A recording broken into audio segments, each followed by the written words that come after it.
নমো ভগবতে বাসুদেবায় নমো নমঃ। কৃষ্ণায় নমো, গোবিন্দায় নমো নমঃ। এই আজ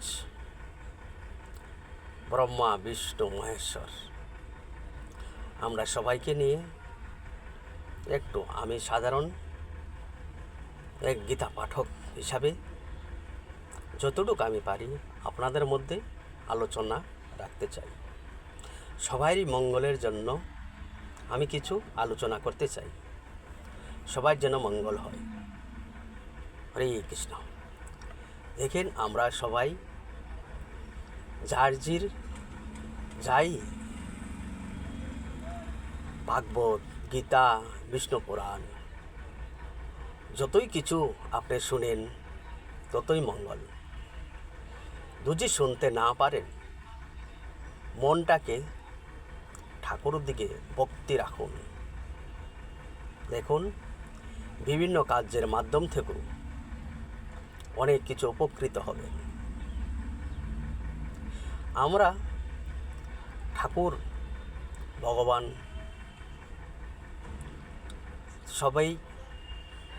সবাই অনেক কিছু আমরা জানি, কিন্তু জেনে উপলব্ধি করি না সময়ে।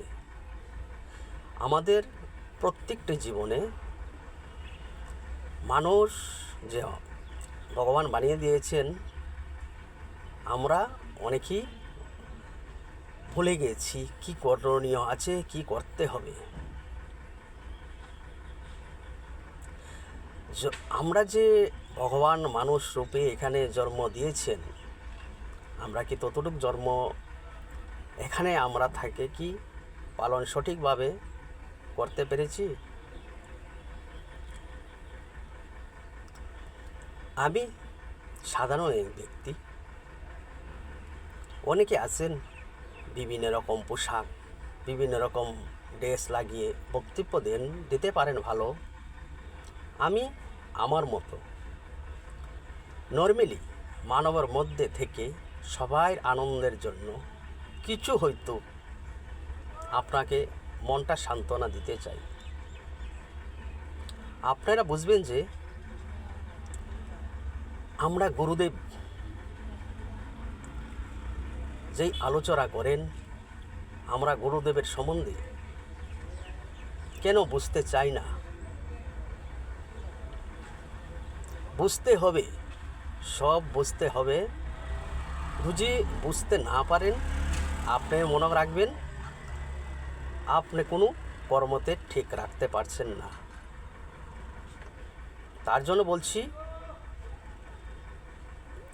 আপনার যে জ্ঞান অনুসারে যে দিতে পারেন, সঠিক যে ব্যক্তি আছেন আপনার গুরুর মাধ্যমে, মাতা পিতা হোক, আরও আপনার যে আরও গুরু জ্যেষ্ঠ আছে তার আদেশ হোক, অনুসারে আপনি গুরুতে মন দিন। কিছু দেখবেন সঠিক তত্ত্ব বেরিয়ে আসবে। বিজনেস কাম তো করতেই হবে। এটি কিভাবে সফলতা হওয়া যায়, এটির জন্য রাস্তা পার করুন। আমরা কাজ করতে গেলে বিভিন্ন রকম বাধা আসে, সংসারের মধ্যে কষ্ট দুঃখ থাকে। এই কষ্ট দুঃখ এড়িয়ে যেতে হয়। কষ্ট দুঃখ থাকে কেন? আমরা পূর্ব জন্মে বিভিন্ন রকম পাপ করেছিলাম, তার জন্য এই যুগে এমন হয়েছে। আজ এই জীবনে যদি তুমি পাপ করতেই থাকো, পরের জন্ম তোমার পস্তাতে হবে আরেক জন্ম নেওয়ার পর। আপনারা তো ভাবেন না যে পরের জন্মের কথা। এটাই সঠিক ভাবতে নাও পারেন, কেন এটা কলিয়ে ঘাস রেখেছে। এই জন্মের মধ্যেই অনেকে দেখবেন আপনারা পারছেন না সঠিক চিন্তাধারা। আপনার শান্তি কোন জায়গায়? পয়সা কামান, বিভিন্ন রকম রাস্তা খুঁজেন, কিন্তু শেষ কোন জায়গায়? যতই টাকা কামান, শেষটা কোন জায়গায়?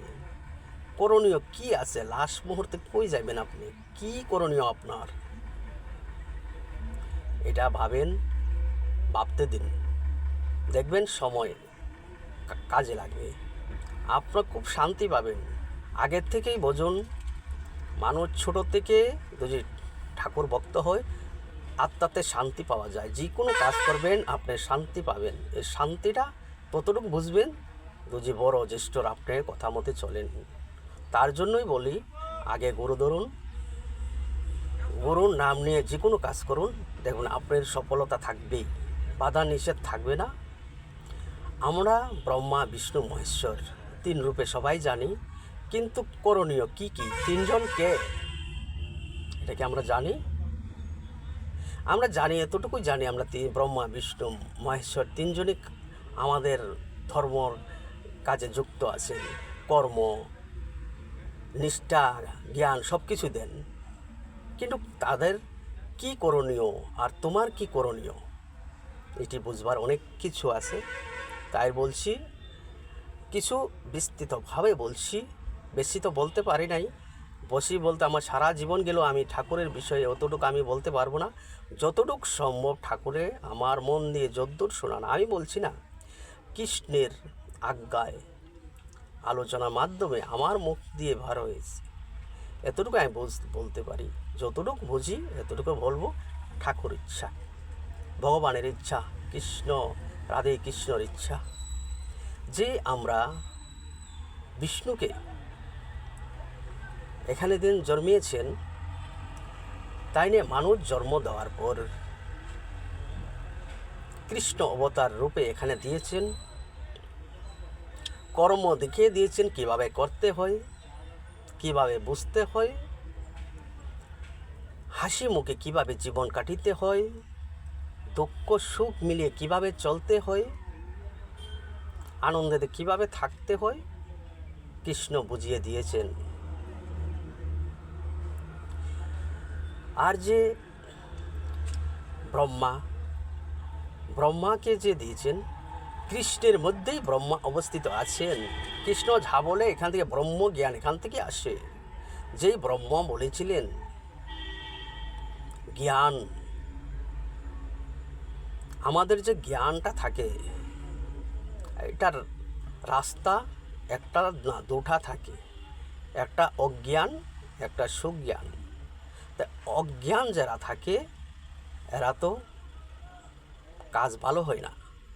যারা সুজ্ঞান থাকে, সুখের দিকে থাকে, জ্ঞানটা অনুভব করতে হয় আগে।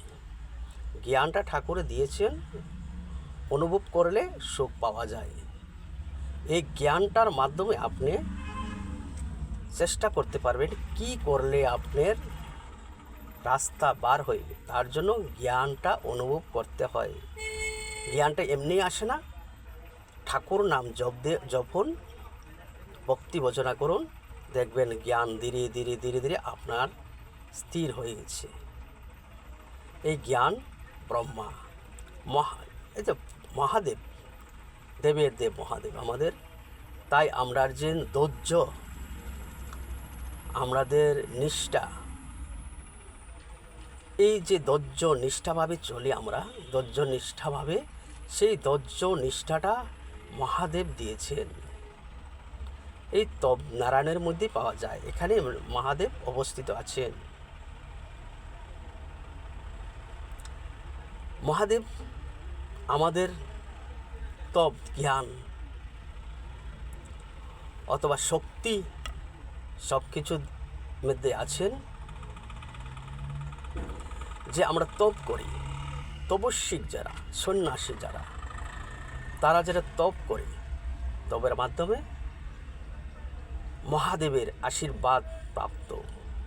মহাদেব কোন, ব্রহ্মা কোন, বিষ্ণু কোন, 3 জনের মধ্যে আপনার যে কোনো একজনকে শরণাপন্ন হন, 3 জনের মধ্যেই তা 3 জনকেই পাবেন।